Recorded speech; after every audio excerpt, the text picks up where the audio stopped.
Ukraine needs the West to give it shells, planes and patience. That was the message from top commander Valeriy Zaluzhniy in an interview with the Washington Post. Many Western observers say Ukraine's counteroffensive is failing to make significant progress. Kyiv says it's making slow but steady gains, but admits that Russian forces have also advanced in some areas. DW's Nick Connolly reports. Hide. Get cover.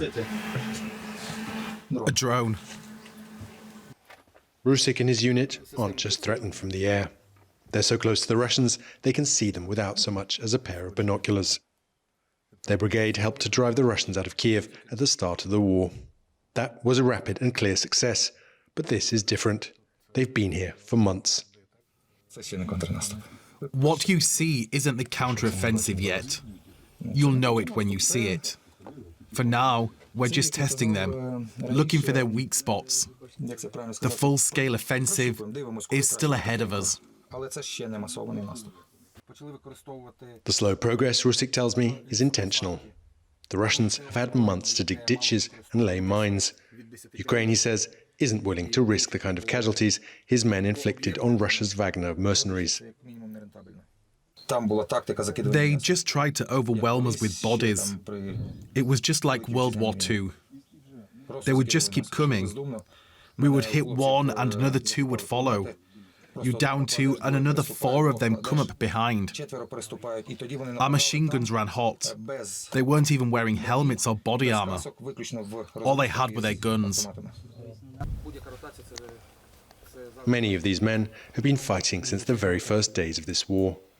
I asked Rusik when he last saw his family. I took my son to his first day at school. That was one time. Then my wife was in hospital with appendicitis. That was my second time. The third time I got 5 days off. And today, I'm heading back to Kyiv for my cousin's funeral. He was killed fighting near Luhansk.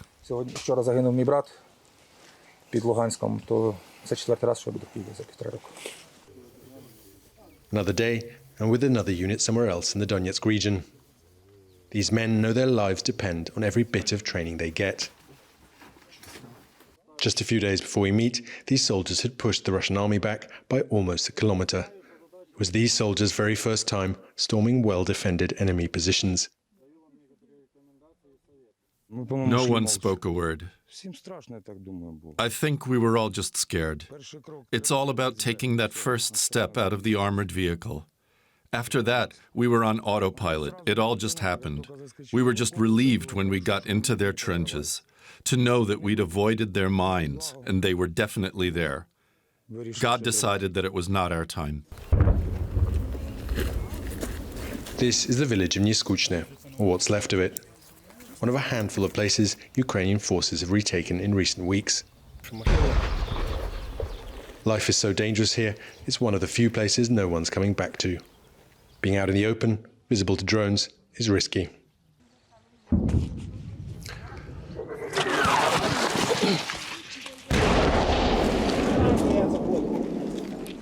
The military van won't start. But then we're on our way. These men are fighting a painstaking battle, one village at a time. Their lives are already, quite literally, on the line.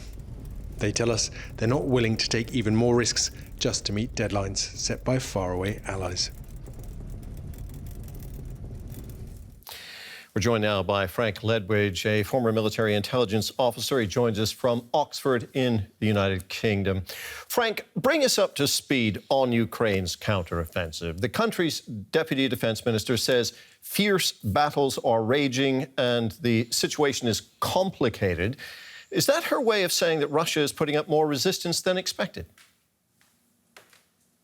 Well, good morning, Terry.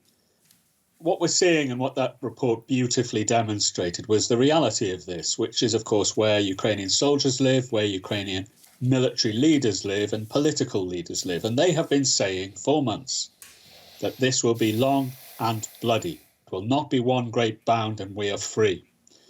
And the best informed commentator in, that is west of Ukraine, is General Miley in the United States, who's been saying exactly the same for many months.